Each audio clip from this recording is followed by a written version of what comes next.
Okay மக்களே, பார்த்தீங்கன்னா தோசையும் ரெடி ஆச்சு. இன்றைக்கி நான் உங்களுக்கு சாப்பிட்டு காட்ட போகிறேன் இது எப்படி இருக்குது.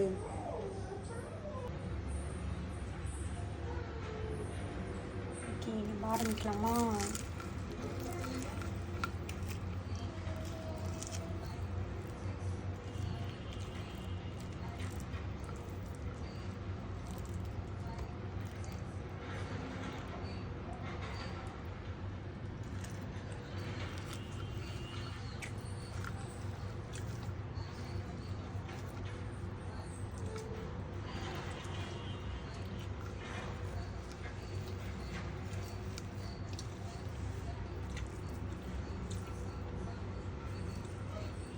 மக்களே, நான் சொல்கிறது நீங்கள் நம்புறீங்களா இல்லைன்னு எனக்கு தெரியல. சரியான ருசியாக இருக்கும் மக்களே.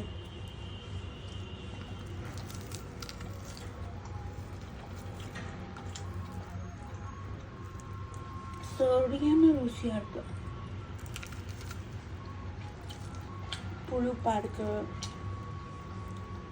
ஒரு மாதிரி உரப்பாக இருக்கு.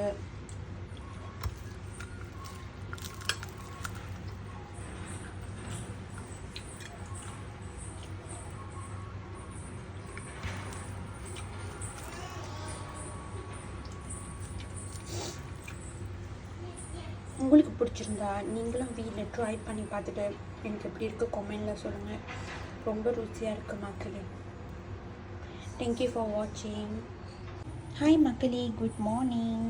இன்றைக்கி பார்த்தீங்கன்னா நம்ம வெந்தய குழம்பு வைக்க போகிறோம். வெந்தய கறி. அதுக்கு தேவையான பொருட்கள் வெந்தயம், தக்காளி பழம், புளி கரைச்சது, மிளகாத்தூள், கறித்தூள், வெங்காயம், சின்ன வெங்காயம், பூண்டு, கருவேப்பிலை, கொஞ்சோண்டு இஞ்சி துண்டு துண்டாக வெட்டி வச்சுக்கலாம். நம்ம ஆரம்பிக்கலாமா? கொஞ்சோண்டு சன்ஃப்ளவர் ஆயில் நாங்கள் ஊற்றிருக்கிறோம். ஒரு வெந்தயம் போட்டு கொஞ்சம் பொரியிற மாதிரி வந்துட்டோம்.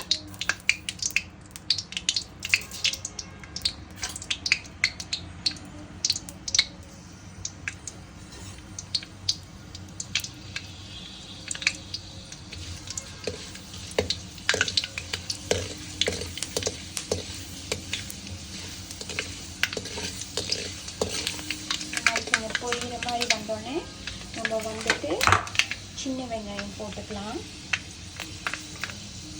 நல்லா ஒரு 2 கை பொடி நிறைய.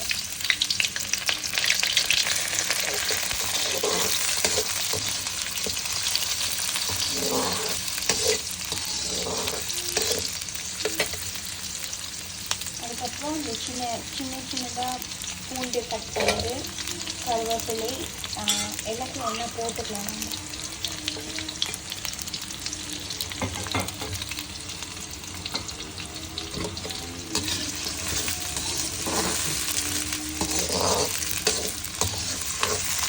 இது கறி வெங்காய கறி. நம்ம முட்டை கறி கூடியும் வச்சுக்கலாம். இல்லை, இந்த மாதிரி கறி வச்சுட்டு நம்ம முட்டை கூடிய போட்டுக்கலாம். இன்றைக்கி ஃப்ரைடேனால எங்கள் வீட்டில் சைவனால நாங்கள் இன்றைக்கி வெங்காயம் சைவ கறி, அதாவது சின்ன வெங்காயம் கறி.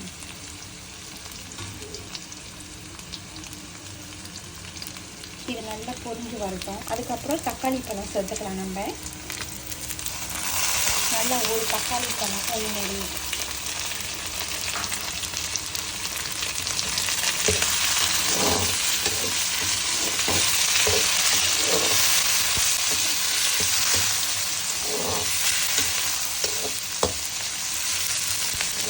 நல்லா வதங்கி வந்த பிறகு நம்ம கறி மிளகாத்தூளும் பட்டை மிளகாத்தூளும் போட்டுக்க போகிறோம்.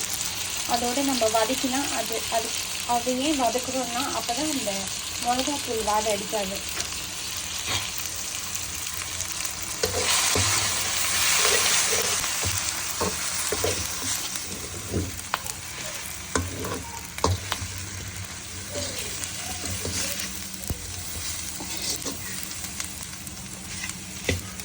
ஓகே, அதோட சேர்த்து நம்ம கரைச்சி வச்ச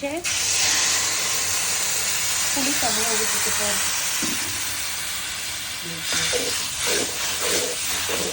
இதை நல்லா வெந்து கொதிச்சு வர வரைக்கும் விடணும். பாருங்க.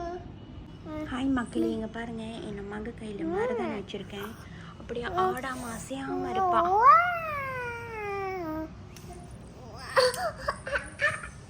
நம்ம போடக்கூடாதா?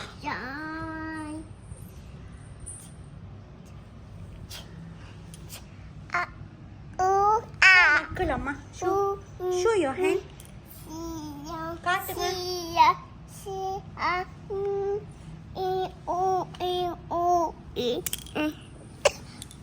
அச்சோ கடவுளே.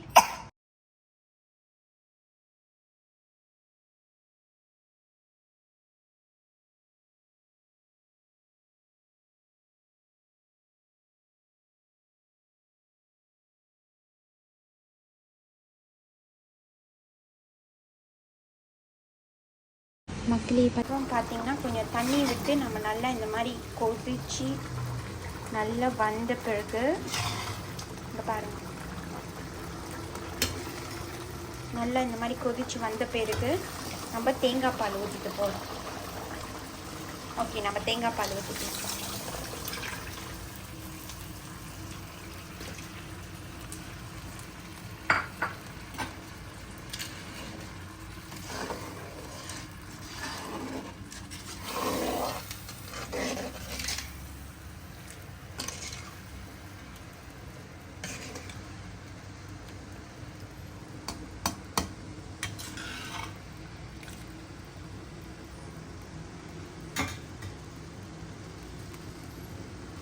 பார்த்தீங்கன்னா மக்களே, சூப்பராக இருக்குது வெந்தய குழம்பு. ஓகே, தேவையான கொஞ்சோண்டு நம்ம அந்த கஸ்தூரி மெட்டின்னு சொல்லுவாங்கள்ல, அதையும் நம்ம கொஞ்சம் போட்டுக்கலாம். அப்புறம் உங்களுக்கு தேவையான உப்பு நீங்கள் போட்டுக்கோங்க. ஓகே மக்களே, ரெடியாச்சு. நல்லா கொதிச்சு வந்தோடனே இது சாப்பிடலாம். தேங்க்யூ ஃபார் வாட்சிங். பாய். நல்லா கொதிச்சு வரட்டும்.